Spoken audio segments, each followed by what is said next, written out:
Hello everyone. I am Randy Suarez, aka Silva Crow. Today back here with another amazing reaction. This time we're back with Josh Johnson. The IRS wants money from people who don't have it, and yeah, that's right on the surprisingly on the money. Because here's the thing: I get IRS deserves some cut, and when it comes to it, I understand that. But if you want money from people who don't have any money, is that pretty redundant?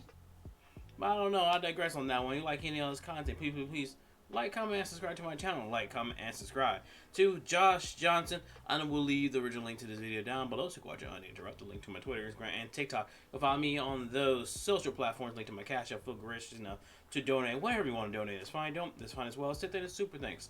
But by donating, like, comment, subscribe, sharing, all that good stuff, however you show your support, let me know you rock with the reaction content. Rock with the channel, and rock with your boy. Without further ado, buckle up and let's get started. We here with another Josh Johnson video. The IRS wants money from people who don't have any money. I forgot to mention this in the beginning. This is going to be a long video, so grab your snacks, grab whatever you need to do some stretches, drink some water, go to the bathroom, and come back. And all I can say is, let's get started.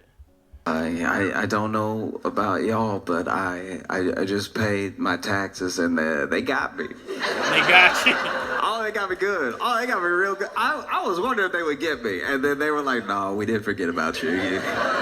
We think you're special. We would never forget." And I know they charged me extra. They got me charged me extra because they know I won't survive jail. So they're like, "He gonna pay it. Just write a number. He'll make it happen." Just write a number, make it. And here's the thing: it's one of those things that I probably will say this. Yeah, Uncle Sam will get his cut. He will get his cut. But it sucks that no matter how it doesn't. Here's the thing: you pay more when you're super duper rich. That's the one thing it's going to suck whenever this channel blows up because paying taxes. Look, let's put it this way. Of course, I do have a regular 9 to 5, but I also get stuff from here too as well. Adding that to my regular 9 to 5, they took a majority of my income tax, and they got paid while I got paid a small amount. Like, seriously. It's been great traveling this week. I've been able to go to Milwaukee, Madison, now Minneapolis, and everything. When I was in Madison, there was something sort of curious that was happening. You know, I like being in Minneapolis because y'all smile an appropriate amount. You smile when something good is happening. You know what I mean? When I was in Madison, there were so many errant smiles. There were people just looking forward like, huh.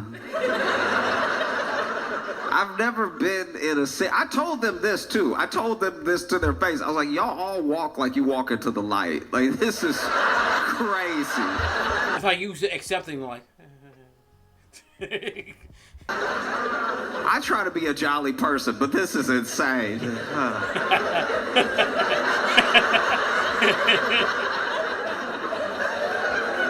Nah, man, what? It was wild. And when I was there, I like when people are happy. I hope to make people happy, but when people got a little bit too much of it going on, I do have to get to the bottom of it. Yeah. And so I did do a couple things. It's something I like to do in any city when I see too many people smiling when I get there. I immediately go to that city's Yelp. Because I'm like, there are problems here somewhere. We just have to find where they are. You know what I mean? Not everything is a 5-star experience. Not everybody gonna give a 5-star. And it didn't take long. I found a 1-star. I won't name the establishment, but the review simply said, their old fashions taste like barbecue sauce. Their old fashioned tastes like barbecue sauce. How? I need someone to explain that. Like, literally, their old fashioned tastes like barbecue sauce. Like, I like barbecue sauce, but it's one of those things. Excuse me. It's one of those things that how you make barbecue sauce suck? Is it's the point that it says old fashioned on like in the front of it. It's like, what the fuck?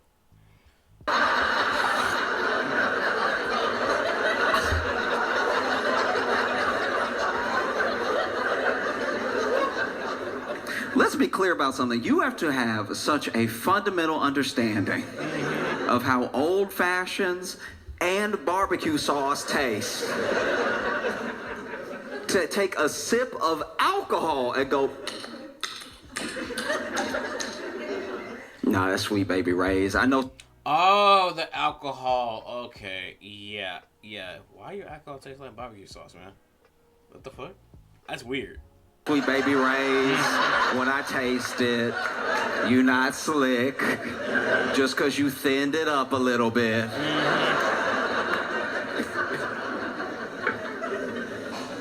Oh, it's tough too, because when you're dealing with some of this happiness in different places, you wonder, did y'all get taxed?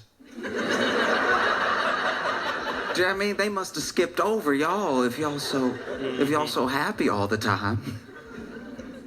And I think sometimes taxes feel extra difficult because when you pay them, you feel like you're paying them for everything that happens next, not to pay for the life you were living up until that point. Does that make sense? Like it's like when you pay rent, you're paying rent to keep living there. But when it comes to taxes, you're mostly paying for everything that already happened, that you already enjoyed or didn't enjoy, depending on the city. Yeah. And I think that if you got something back with your taxes, let's say you pay your taxes, they give you that tax return and everything. You can read all the numbers, why they say you owe what you owe or why you got back what you got back. And then they list next to that what they paid for with it. That might make people feel a little better. Yeah. You know? Because we don't know where our tax dollars go exactly. So then something happens and you feel like you're paying for that and you're like, this isn't what I paid for. And somebody should tell you, oh no, this isn't on you. That's not, that wasn't your money. You know what I mean? Like paying taxes as part of a country feels like when the bill comes and you gotta split it, but you only got wings. Like, I didn't pay for this. Like, I only got wings, guys. Like, hey. I got 6 wings. All right, there are 6 sets of bones in my basket. I didn't take any errant bites or anything. And some of y'all are alcoholics. I am not prepared to split this bill with you. You have your barbecue sauce old fashions. You have your... I'm not down for this. Because everybody's having some money troubles right about now. Yeah. I mean, from all different ways. People are getting squeezed in lots of different directions, you know? Like we already know. Tariffs are almost old news now. But the fallout isn't. The fallout is fresh. The Dow has only dropped by 1,000 points 11 times in history. And 4 of them were in like the last 2 months. Like this is very bad. If this were a roller coaster, this would be the part of the ride where your neck breaks. Like this is... Engineers don't build this way. This is not safe. And you know, you see it through the tariffs. I've talked about it before, but those people on the money channels, they're still a bit nervous. Still freaking out, you know. They still come on every day. One of my favorite things about watching them now is they talk to us like we're the news. They're there doing the news, but they looking right in the camera like, I don't... Do you know? No, of course I don't know.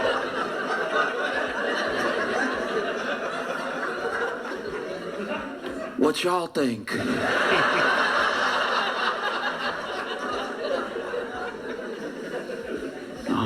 It's bad.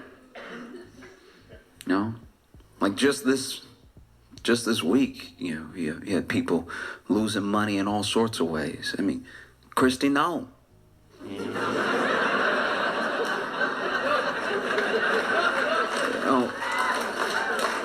Christy Nome was at a restaurant, got her bag stolen, right? And I don't know.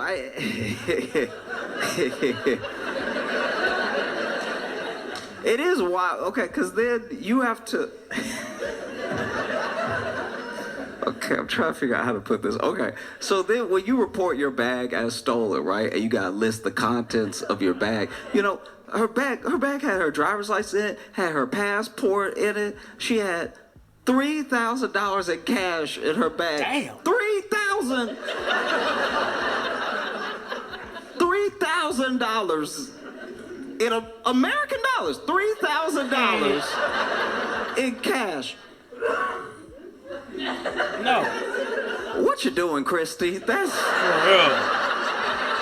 $3,000. North American, South of Canada dollars.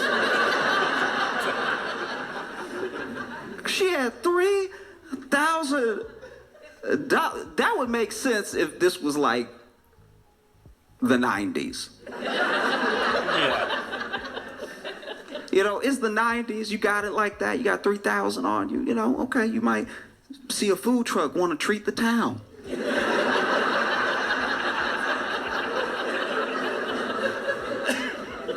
$3,000 in cash in 2025. $3,000 in the year of our Lord Apple Pay. Oh man, you are Lord Apple Pay. If I had been the cop that she reported to, that the business, and she told me, listen in the back, oh, my DHS badge, my passport, my driver's license, so much stuff was in there. I had a couple of Jolly Ranchers, and oh yeah, $3,000 in cash. I'd be like,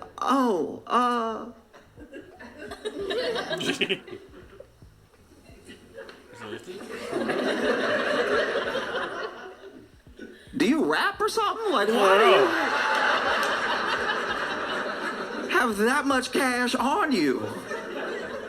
No, she had $3,000 in cash. But the kicker for me was she had a bunch of blank checks. I don't even have to, yeah. You still write checks. In 2025, you just got that blank check on you just in case something pop off, and $3,000 in cash isn't enough. This is the most prepared to be mugged individual I've ever seen in my entire life. That is insane. You already got $3,000 in cash. Imagine you pull up on Christy Nome, you're like, give me everything. And then she's like, here, you about to walk away. And then for whatever reason, you don't know why, you just feel led for one moment. You look over your shoulder back at her. And she got a pen.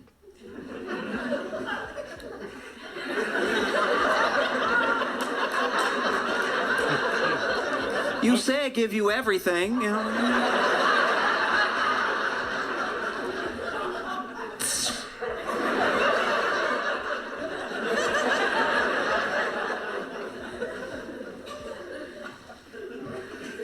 A bunch of blank checks. I don't even know if the thief would know what to do.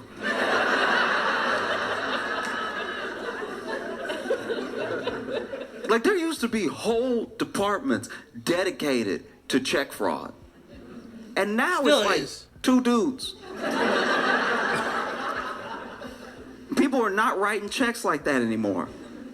I bet you. They dump the contents out. They're like, oh, we score. We got $3,000 in cash. We got her DHS badge. I'm sure she's going to want that back. We got her passport, her driver's license. Oh, we got everything. Is that cash? Why she got a bunch of little papers with her name on it? Some people so conceited.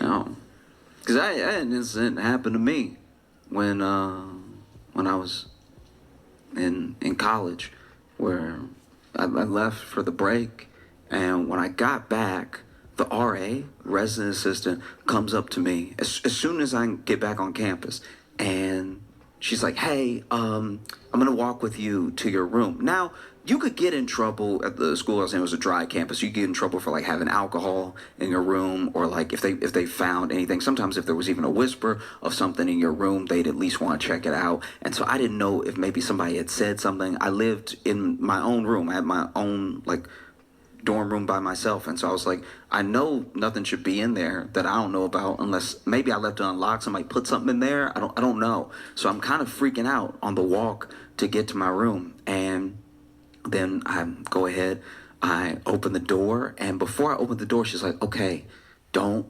freak out." And I was like, "That's not how you start." No. It's the least helpful way. She's like, "Don't freak out. While people were gone on campus, there were a series of break-ins, and your room was one of the ones that was broken into." Right? Now, this isn't like me being like poor me, but everything I had is everything I had. Right? So I like the stuff that I left there, I have one of everything. Right? And same for the stuff at home. And so I'm opening the door thinking like, oh my gosh, like I don't have money to replace things that might be missing or broken, you know? So I open the door and my room is trashed. It's like fully ransacked and everything. And then she's like, "You just make a list, okay? Make a list of everything that's missing, and we'll figure out if like the like Department of Public Safety on campus and the school at large can like help you recover some of it, or maybe, who knows, maybe the school can like come up with the funds to help you get the stuff that was missing." And so I look around and I'm moving clothes out of the way and all this stuff. I opened my closet. They were in my closet too and everything. And it takes a little while, but quietly I realized to myself that they didn't take anything. This.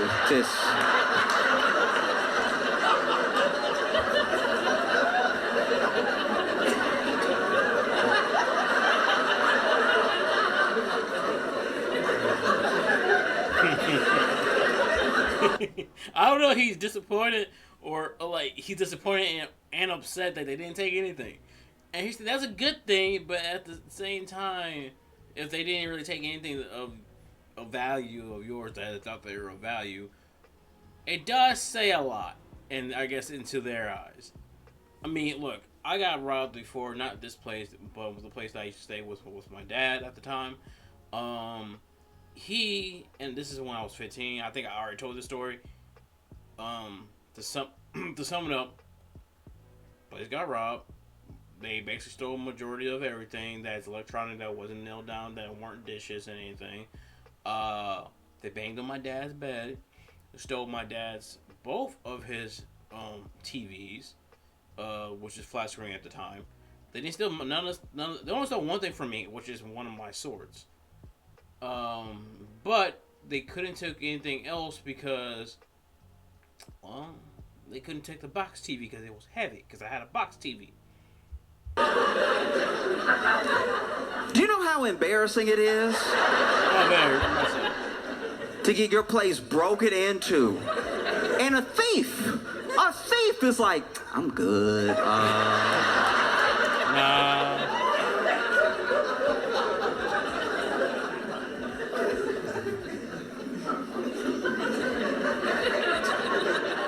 What do you do?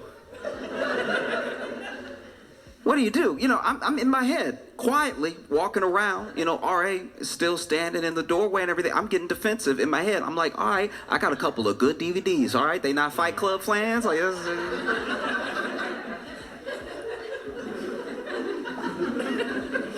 No, I got a PS1. I know the PS3 is out, but I had a 1. They could pawn that. You know, they don't even have imagination. So finally the RA is like, so, anything? And I was like,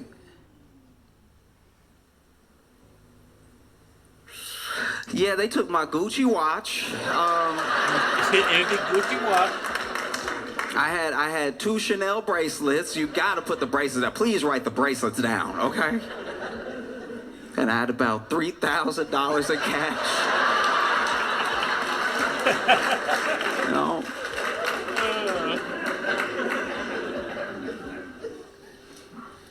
It's difficult when people are feeling like they're squeezed so much financially. Like there are things that you have to pay. But the thing, I guess, that gets me sometimes when it comes to paying tax, I feel like some of the reluctance around it is that it feels like you work all year and then you get taxed for this money that's going to be spent on a bunch of things that you didn't agree to. It less like you worked all year and it's to pay for the things that we already enjoyed. Does that make sense? Yeah. Like the framing of it, I think, is why people have such a problem. You know, like if you just sent back the tax return and then listed the stuff. Yeah, I mean, we might be like, oh, I didn't know that I kept the bridge open. That's good. I didn't know I'd pay for this. That's pretty good. I use that bridge every day. I'm glad it's not in shambles. Oh, that's fantastic news. You have to pay your taxes, not just because the government is telling you to. It's not the government being some big bad meanie or something. It's you live here. And you use the road, so maybe chip in so that it doesn't fall all the way apart, you know? And like that's not to say, really quick, that's not to say that I just pay my taxes blindly and love it and never question where it's going, because it is your money as well, so you deserve to have some say in where it goes. That's why we elect people to Congress. You know, it's why we pick the officials that we pick, even on a local level, because we're like, you work for me. You are my employee, and here are the things that I want to see. These are things that I don't want to see. It feels like in this moment, we're in a real predicament of, I guess the best way I can describe it is I used to work at a store, and when I worked there, they promoted this one guy that was like, one of us, one of the cashiers. They promoted him, and they really shouldn't have done it. Wow. They clearly weren't paying attention. Like, I was barely a good employee, and he was worse than me by far. And they promoted him. I was like, that blows my mind. And I wasn't jealous. It wasn't like I wanted a promotion. I felt like my duties to my level of commitment were right on par. Like, I was like, let me stack the grapes. Let me stock the shelves. Don't ask me to do more, and I promise not to do less, okay? Man, but he was actively bad, and they promoted him. And a good example was he wanted to go to business school, and one of the assistant managers said, "Oh, I used to, go to business school. Like, I graduated from business school. I tell you what, I will give you all my old business school books. I don't know how much of it will transfer, how much it will actually help you, but it can get you started before you actually start school. You might be able to learn some of the basic concepts. It'll help you, right?" And that was a very nice thing to do. He didn't need to do that. I respected that very, very much. He saw somebody with a dream. He wanted to help them along, And so he gave him these books. And I'm not even kidding. The next day, this dude comes to work and accidentally knocks over about a pallet's worth of wine because he was walking while reading the book. The book, I'm not even kidding, was called How to Understand Business.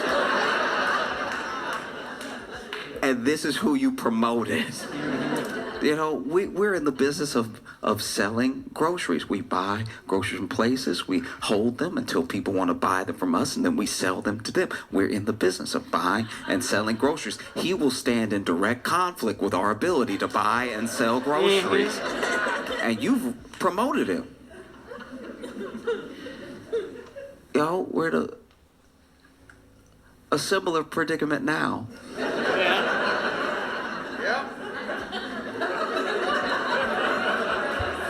As a country, we're in a similar situation because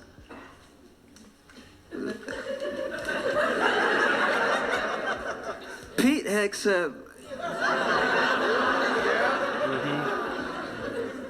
got in trouble again for the same thing from before. Basically, if you're not familiar, a bunch of people who are supposed to were using the app Signal to, talk about war plans, and they got in trouble for this crap again. Quick gist: they accidentally invited a journalist, and then the mission kicks off. They do the attack. The attack is successful, and everyone finds out, and they're like, "That was dumb. Don't do that again." And everybody was like, "We can't promise that. Like, that's not." Okay. Well, fast forward to rewind, we are in the same situation again, because unbeknownst to, I guess, anybody at the time, Pete Hegseth had not only been using Signal to discuss war plans, he had a whole other channel where he was just talking to his wife, his brother, and his personal attorney. And you couldn't. This is what genuinely bothers me. Like this is what actually upsets me about the whole thing. Some people are upset. They're like, I can't believe they were discussing such sensitive information that should have been. They can say it's not top secret. They can say it's not classified, but it's at least something that we should hold tight until the mission happens. And he's just discussing it plainly on this app that could be hacked. And it's like those things. Discussing it with people who shouldn't know isn't actually my problem. Maybe this is my own hot take, but I feel like that sort of thing happens all the time. I think anyone who's like married to someone in government, anyone who's married to someone high up in any business knows some things that they're not supposed to know. Yeah. That's like human, actually. You don't think Michelle Obama? You don't think Michelle Obama was kept up at night knowing stuff she wasn't supposed to know? Do you know what I mean? You think Michelle Obama was in the White House like, Barack, what's wrong? What's wrong? What's wrong? And then Barack was like, it's classified. No. I don't think that happened. I'm sure Michelle was in the White House minding her own business. Eating a veggie plate. Barack halfway kicks open the door. I've had it up to here with them. Okay? They want to kill everybody. They want to blow the world up. Now you sitting there, you Michelle, you like, oh. I don't even want my carrots anymore.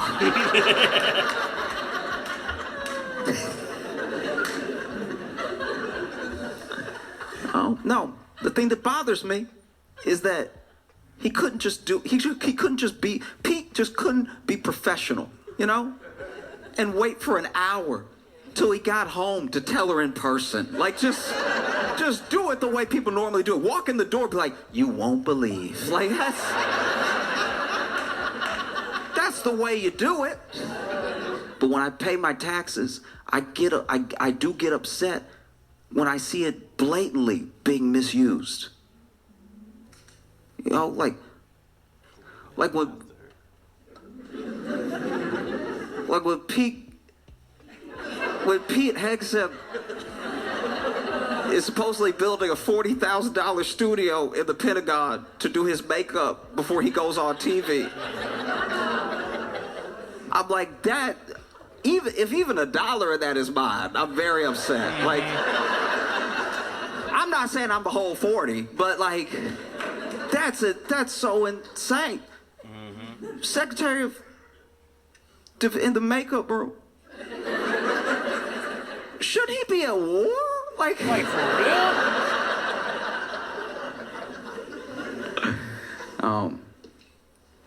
Every once in a while, you come into contact with somebody that you know from you know in a personal way, and eventually, maybe this has happened to some of you. You turn on local news, and you see them, and you're like, I knew it was gonna be something. You know what I mean? Maybe it's the 8 o'clock, the 10 o'clock news, but they did something. You see that mug shot and everything. When I was in Chicago, I worked with this dude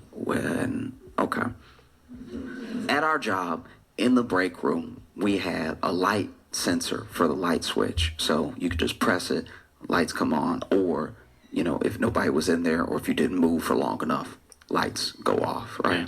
And one day, I'm walking into the break room, take my break, lights are off, I walk in, lights come on, and he's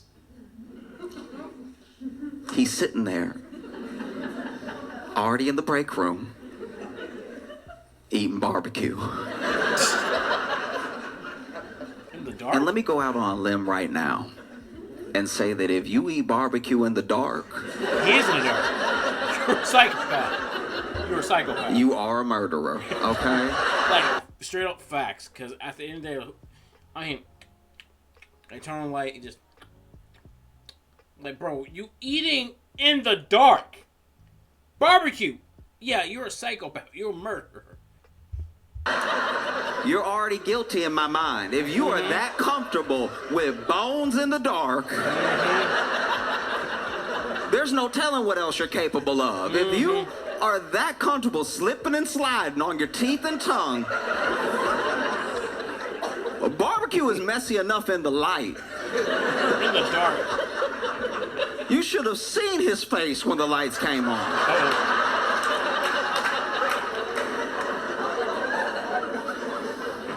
It was insanity. And then I walk in, and he not even... If it were me, and that happened, because I try to put myself in his shoes. I try to be empathetic. I'm like, okay, let's say you eating barbecue in the break room on your break, right? Kind of a heavy meal for a 15-minute break, but to each their own, you know what I mean? You go be sleepy when you come back, but I want everybody to enjoy their life. So let's say you're eating barbecue in the break room, and you are somehow doing it so still.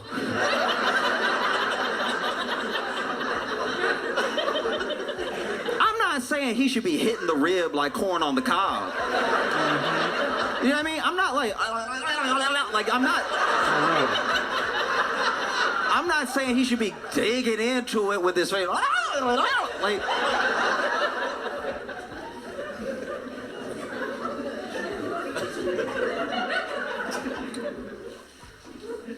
in case you're wondering, that is, at least in my mind, the sound you make when you eat barbecue in the dark, like that. If you eat barbecue in the dark, you don't eat it like the rest of us. The rest of us chew like civilized people, but if you in the dark eating barbecue, you are wilding out. You're doing whole other sounds and effects that the rest of us don't do, you know? Because imagine you walk in, you hear, turn like it's your homie eating barbecue. Like, bro, I would have some questions like, dude, you're eating that, like, dude, I understand barbecue is good, but it ain't that freaking good to start making weird sounds in the dark. Yeah, you're a freaking psychopath murderer.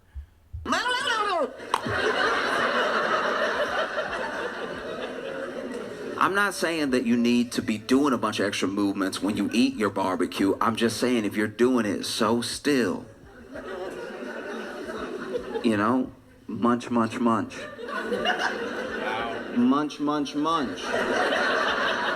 Munch, munch, munch, munch. Munch, munch, yum. Munch, munch. munch. If you're doing it so subtle that a light sensor, that technology was like, ain't nobody in the room. And then they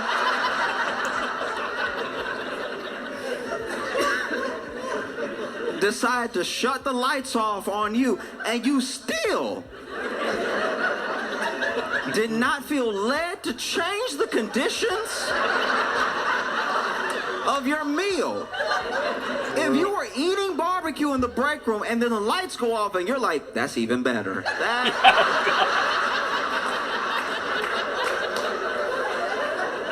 That tells me you're not right in the head. Something is going on with your mind or your spirit. Something is evil in you.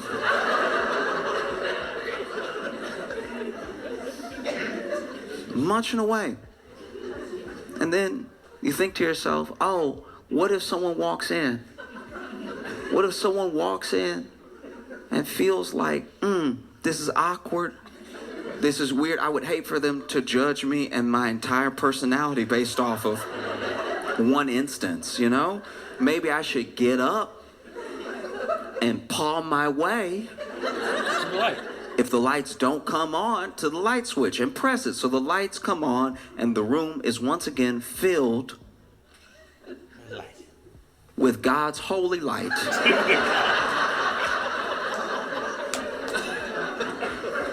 I even tried to extend that olive branch and be like, you know what? He probably didn't want to get barbecue sauce on the switch. You know what I mean? Maybe that's what it was. Maybe he thought if he was flinging his hands, he'd get barbecue sauce on the walls. That would look even scarier because now I walk in, the wall's red, you got a bone in your hand, you munching away. Really try to put myself in that headspace. Try to be fair to him. And after I got through thinking all those thoughts, I was like, nah, the whole thing was weird. No, I was right. It's weird. It's insane.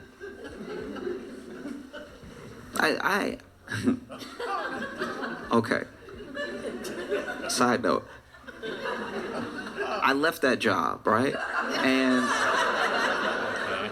one day I was catching up with a different coworker. I was telling them what happened, right? I was like, hey, I was super weird. Like I get in there and, you know, he'd been in the dark, so he wasn't phased. It wasn't like something just happened and I walked in right after or whatever. And they were like, oh, you know what?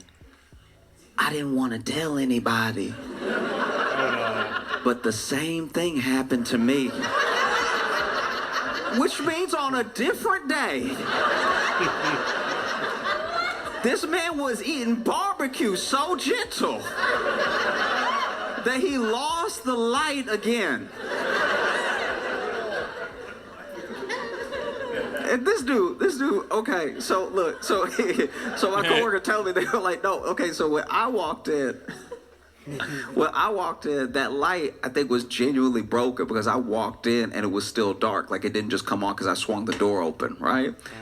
So we at least know now he didn't turn the lights off on himself. Because I did worry about that. I did worry that that man took his break, went to the break room with his barbecue, knew what he was about to do, knew how unchristian he was about to behave, set the barbecue down on the table and was like, nobody needs to know. Nobody needs to know.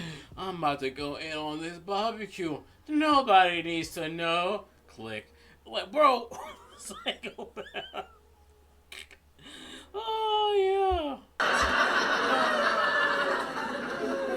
But yeah, so apparently there was a problem with the light in the break room, and they were like, yeah, but when I walked in,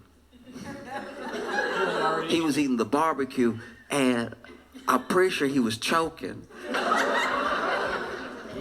Which would make you feel bad for him for a second until you really put yourself in that situation. Because if you walk in to a dark room, you assume nobody's in there.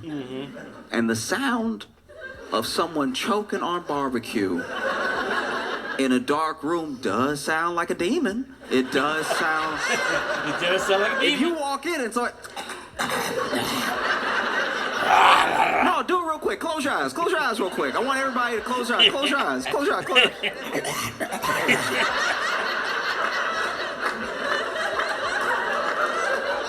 Piece of brisket getting caught in the back of your throat, and now you sound like Beelzebub.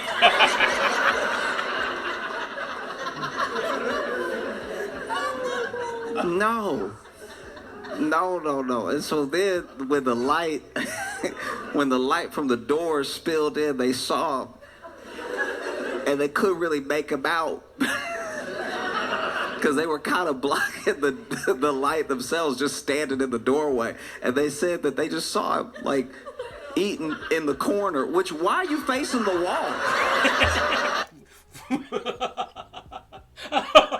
Dude, yeah, I have the same question. Why are you facing the wall in the corner? Like, bro, what are you eating that you don't want nobody else to see? Besides, I understand it's barbecue, but like, bro, what makes the barbecue? What are you eating that you slide barbecue sauce on? Cause it ain't brisket or anything. Because, bro, what the hell? I forgot to mention that. That happened to me too. He was facing the wall. It's already dark. You don't need to worry about being seen. But he's facing the wall going...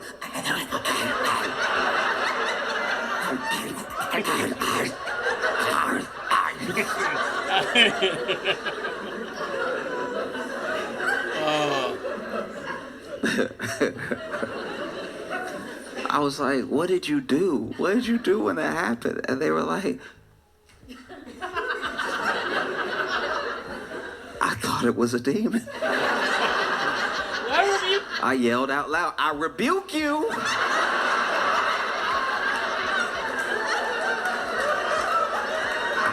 I rebuke you in the name of Jesus. And then I closed the door. Yeah.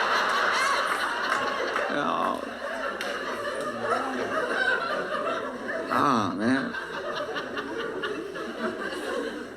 So then, you know, I'm chilling in my apartment in Chicago and watching the news.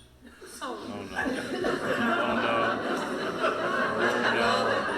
Oh no. And I see a mugshot. Oh no. With a familiar face. It's him. Who had been arrested for trying to rob a barbecue restaurant.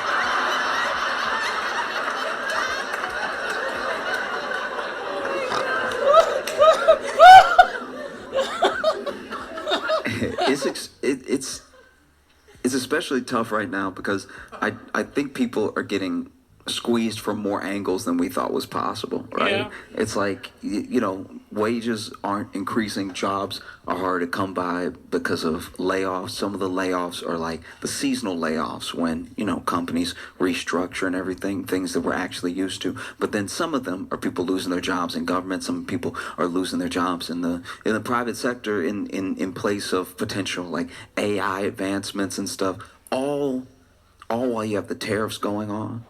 And I truly believe that some of it is preventable. Obviously, there's going to be ebbs and flows with every economy. There's going to be ebbs and flows with every country throughout its history of how rich it is or what how markets fluctuate. Some of these are unforced errors, and some of these are things that just happen, but it's all happening at one time, you know? And I think very basically, I wish everyone could agree on it, but we're not there yet, that just by being human, just by virtue of being alive, you deserve access to basic necessities, the most basic of things, right? And especially if you're working. If you are working full time and you're still struggling to get the basic, we're talking about food, water, and shelter. We're talking about the most basic things. And I think sometimes when you bring up the people who are having a rough time, they're having a rougher go of it than is just, right? Life isn't fair, but you build the scale so that things can level out, so that they can be just. And when you talk about people who are having a rough time, who need extra help to try to get level, and they're working, they're doing their best. I think people conflate that with people who want luxuries or they want something for free. These people are already working. We are the hardest working country in the world. We clock more hours than anybody else, and we every year have less and less to show for it. We have less to show in healthcare, we have less to show in education and possibility of upward mobility. Every year we work hard. Which is straight up facts, because here's the thing. I worked a job for almost one previous company. I worked with my previous company for almost 10 years before I worked with my current one.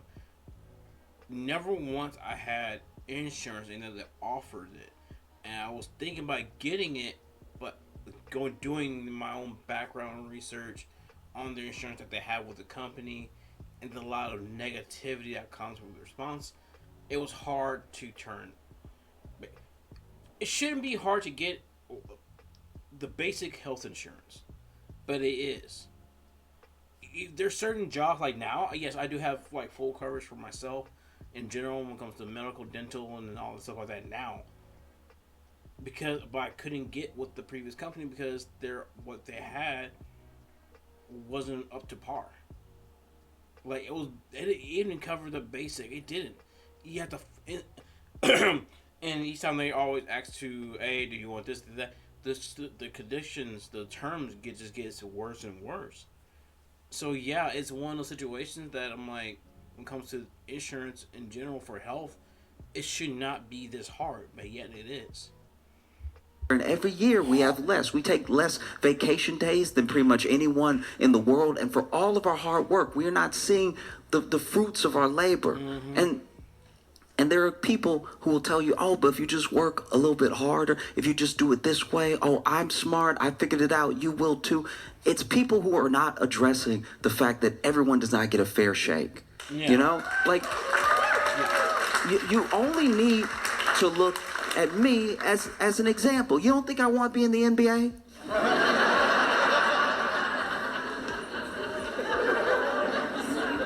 I did everything that I was supposed to do. I ate my greens. All right, I shot the ball. I did the running. I did everything.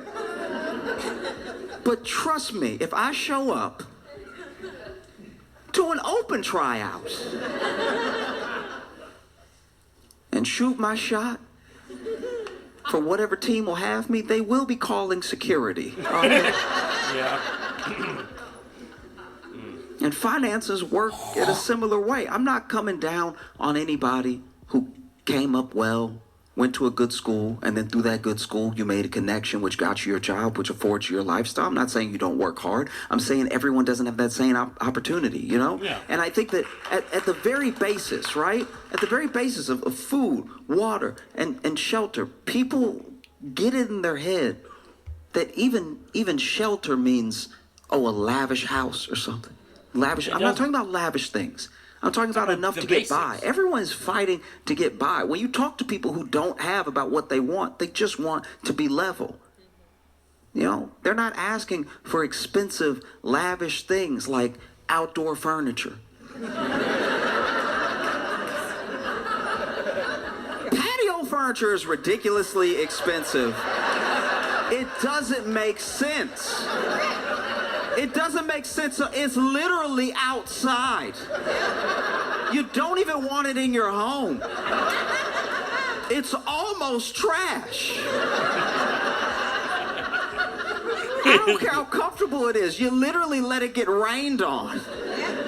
You know, you buy it from a store and then you bring it inside for a second just to take it out to the backyard and leave it there. And it's too expensive. It's crazy. In fact, when the outdoor furniture is inside, that's when you know it's bad. When I was living with some friends in college, their lawn chairs were the chairs. And I was like, we in a bad situation. We're not doing well.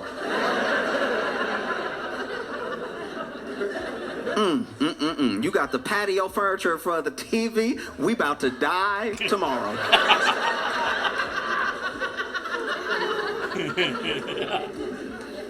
Whew. Yeah. You know? It's bad. Mm-hmm. It's bad, and it shouldn't be this bad, you know? Yeah. You work, you pay your taxes, those things should come back to benefit you, and it's still that there's a narrative that's going on that's got all of us really going after and arguing with each other as if there's limited resources, as if there's limited money, as if there's limited opportunity, and we know there's not. We know that there's actually plenty to go around. Even with the hundreds of millions of us that are in this country, there's plenty to go around because we know how much billionaires have. Mm-hmm. Because they make it known how much they have, you know? Like you see how much land they own, and you're like, that is a lot of people could live there. That's crazy. Or you know that CEO that said he wanted to own all the water. It's like, that's something you keep to yourself. What a sociopathic thing to say. Oh, I want all the water. You can't even drink it. What's wrong with you? That's what kills me. It's like people think that it's solely government. People think that it's their job. They think it's not. I promise it's not. And what really burdens me, what keeps me up at night, is that these people are siphoning all this money. They siphon it from the government. They get benefits from the government. They get tax cuts from the government. They siphon all this money. They siphon your wealth from you. They siphon it in wages by the fact that they don't increase. They siphon it off of like shrinkflation when they act like they cry poor and then they charge you more for less. They siphon all this money, all to what end? To have a few people have all that money. All of that money, more money than anyone will ever need in their lifetime, and you know it because they don't spend it. They siphon all of this money out. They are literally parasitic, and then they dress like me. For real.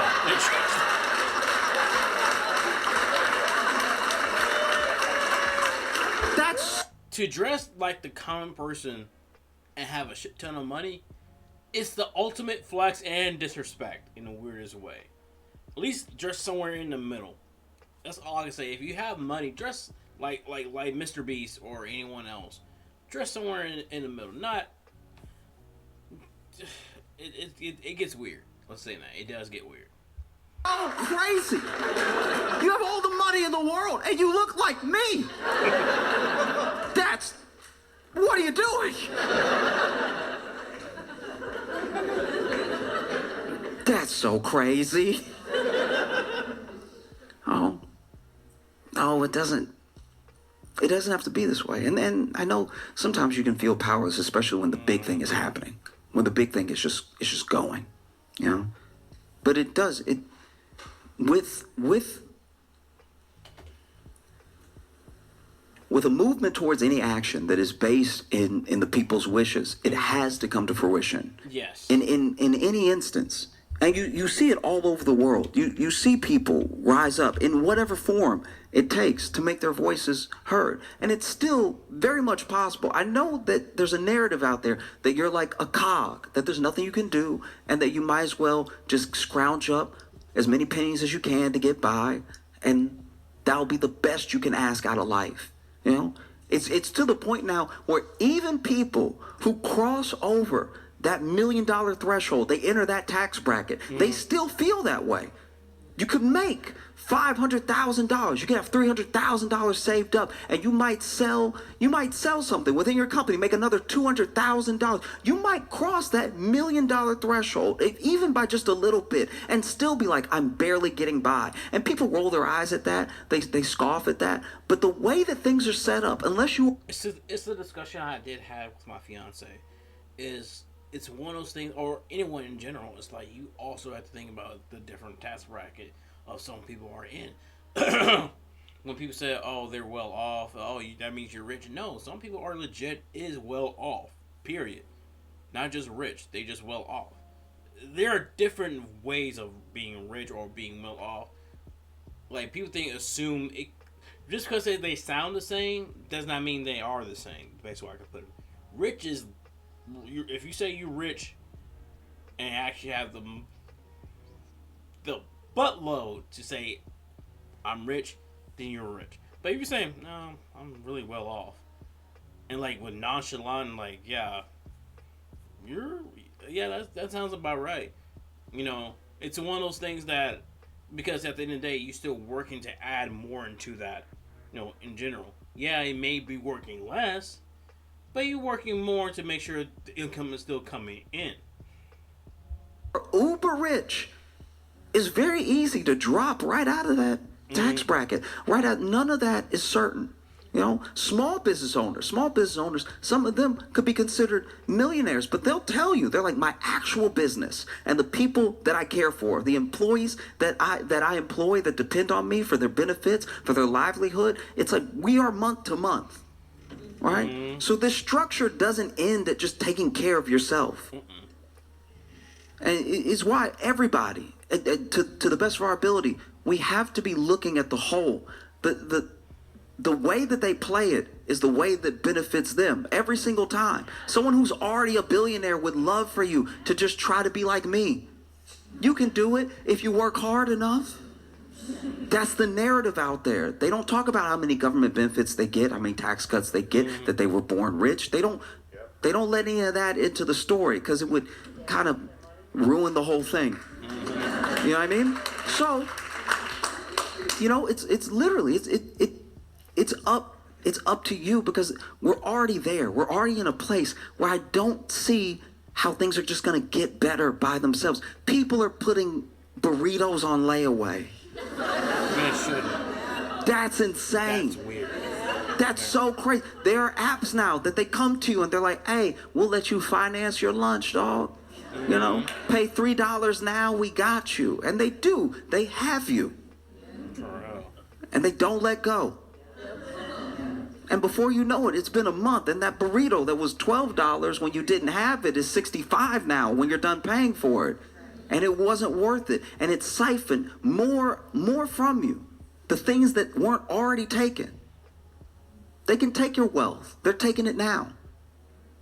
They cannot take your worth. If you know your worth, if you remember your worth, and you fight for it every day, and you fight for it with who you vote for, you go to your town halls and you speak to them and you let them know, we hired you, you work for us, we pay our taxes, go tell them that this is done. It doesn't have to be this way. We can demand more, and the thing that we're demanding is not some sort of handout. We're demanding our work back to us in proportion for how hard we've worked. These people believe, they genuinely believe that they built this company up by themselves, as if there's some idea truly as a self-made man. It's like, even if you built a company and you ship the things to the people and they love your product and they want more of it, and you think you're such a genius, there are people driving that truck, there are people packing up those packages, and then there's the road that you didn't build. You know?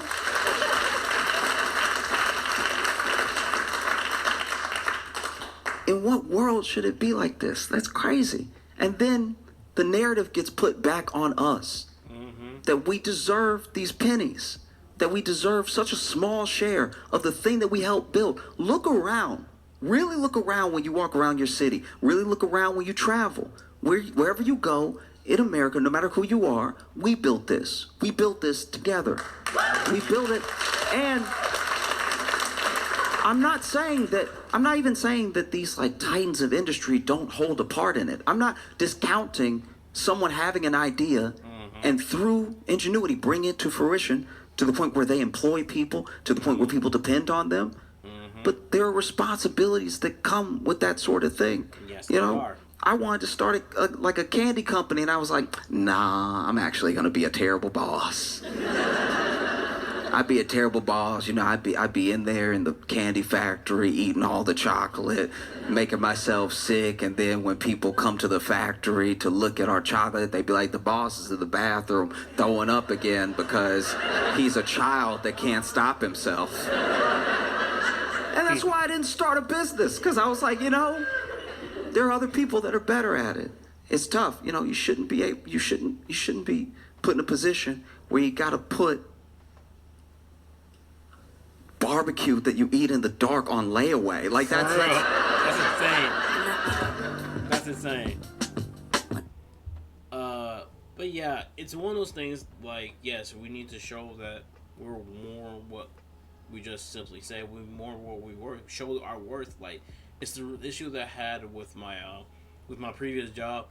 Is due to the fact that they weren't looking at even they weren't looking on what a person worth in general. They're just looking to hire somebody to fill in a position, which is okay at the time, but if they've been there for over 5+ years, actually showing that, hey, I can do this every day with zero complaints, and yet you basically say, nah, we're good. We're just gonna take your money, withhold your vacation pay until you keep begging, yada yada. It becomes an issue. But I digress. But let me know your thoughts on this video. And well, when it comes to IRS in general, they'll get their money, but it just sucks that we don't know where our taxes are really going to. So, man, that would be nice. But anyway, but like, if you like any of this content, please like, comment, and subscribe to my channel. Like, comment, and subscribe to Josh Johnson. I will leave the original link to this video down below. Squadron uninterrupted. Until next time, please take care of yourself. Stay hydrated, stay safe, stay warm. Peace out. And little questions is everything they know about you.